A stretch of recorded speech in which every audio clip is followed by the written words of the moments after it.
Hey there, it's Debbie Reber. Today I am talking about whether or not you should edit on the fly.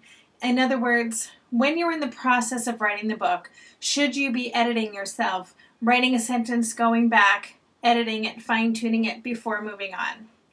Now, there's no right or wrong answer, but I will tell you my personal preference is to not edit on the fly. I know that there are writers out there who really do kind of labor over every single word and every sentence so that by the time their manuscript is done, it's already in fantastic shape.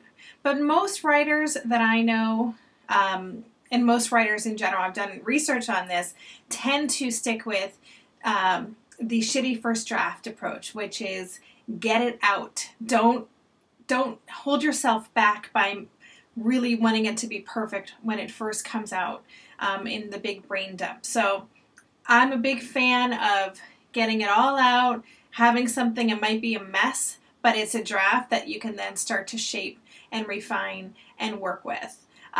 One technique a lot of people tend to do, you write a couple chapters and then maybe you've written 4 or 5 chapters and then you sit down to write chapter 6 and you're like, well, I'll go start back at the beginning and reread everything that I've done and then kind of edit as you're rereading, and then you'll maybe just start to work on chapter 6. Then you sit down the next time and you go back and you reread what you've written. So what you end up doing is keep going back and editing, but your forward momentum really slows down.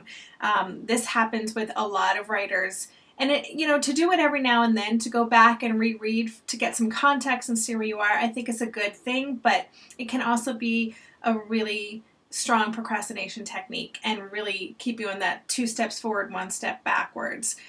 Momentum, which if you are on a deadline and you're really trying to push forward, can really hinder you.